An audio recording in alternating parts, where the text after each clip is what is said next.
আপনারা দেখছেন গ্রামীণ সমাচার।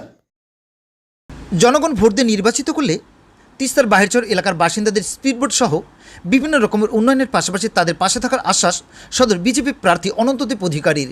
এদিন জীবনে ঝুঁকি নিয়ে ট্রাক্টরে ট্রলিতে করে দলীয় কর্মী সমর্থকদের নিয়ে তিস্তা নদী পাড়ি দেন প্রার্থী অনন্তদীপ অধিকারী। তার সাথে অংশগ্রহণ করেন স্থানীয় গ্রাম পঞ্চায়েতের প্রধান সুফল সরকার সহ দলীয় নারী পুরুষ অনেকেই। উল্লেখযোগ্য বিষয় হলো জলপাইগুড়ি সদর ব্লকের বোয়ালমারি নন্দনপুর অঞ্চলের তিস্তা বাহিরচর এলাকায় একটি বুথ রয়েছে, যেখানে প্রায় 1,500 থেকে 2,000 মানুষ বসবাস করে থাকেন। কৃষিকাজ, পশু প্রতিপালন তাদের মূল জীবন জীবিকা। দিবাকালীন স্বাস্থ্য পরিষেবা বলতে বোয়ালমারি নন্দনপুর প্রাথমিক স্বাস্থ্যকেন্দ্র হলেও রাত্রিকালীন স্বাস্থ্য পরিষেবা নিয়ে তারা ভীষণই চিন্তিত।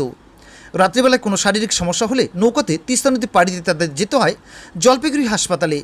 রুজি রোজগার পেটের টানে দীর্ঘদিন থেকেই তারা বসবাস করে থাকেন তিস্তার বাহিরচরে। ভোট আসে ভোট যায়, তবু তাদের ভাগ্যের চাকা যেন থেমে থাকে। তবে এদিন সেই বাহিরচর পৌঁছে গেলেন সদর বিজেপি প্রার্থী অনন্তদীপ অধিকারী।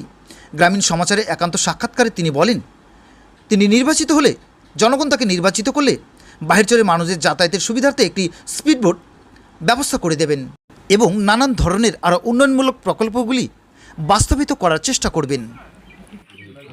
তিস্তা নদী পেরিয়ে বাহিরচর এলাকায় প্রচারে যাচ্ছেন, তবু ট্রাক্টরে ট্রলিতে করে। তিস্তা নদীতে জলও রয়েছে, কতটা ঝুঁকি রয়েছে, কতটা ঝুঁকিপূর্ণ রয়েছে? এই যাত্রা পুরোটাই ঝুঁকিপূর্ণ।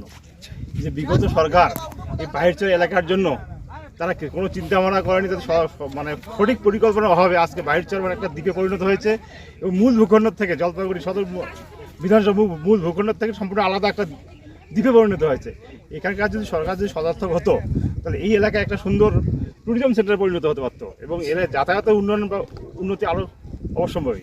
বিভিন্ন সমস্যা রয়েছে বাহিরচরে যারা বসবাস করেন। বর্ষার সময় একটা ভয়াবহ পরিস্থিতি তৈরি হয়, একটা জীবনের ঝুঁকি নিয়ে তারা নৌকায় করে যাতায়াত করেন মূলত জীবন জীবিকা রোজগারের জন্য।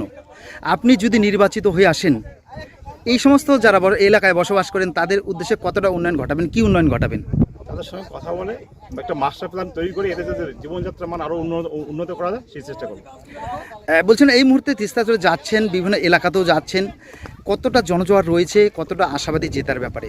জেতার ব্যাপারে 100% আশাবাদী এবং 2 হাত তুলে মানুষ আশীর্বাদ করেছে এবং আগামী 23শে এপ্রিল পদ্মপ্রদেশে ভোট দিয়ে 4ঠা মে আমাকে জয়যুক্ত করবেন এবং 4ঠা মে ভারতীয় জনতা পার্টি সরকার প্রতিষ্ঠা হবে এবং ডাবল ইঞ্জিন সরকার প্রতিষ্ঠা হলে পশ্চিমবঙ্গ তথা সারা মানে সাথে জলপাইগুড়ি। আপনি যদি নির্বাচিত হয়ে আসেন, আপনার প্রথম পরিকল্পনা কি রয়েছে? পরিকল্পনা রয়েছে অনেক কিছু, পরিকল্পনা সময় দেখতে হবে, মানে সেটা বাস্তবায়িত হবে যখন তখন বাস্তবায়িত হবে। বাস্তবায়িত হবে। আচ্ছা, প্রতিশ্রুতি অনন্ত অধিকার কাগজ দেয় না।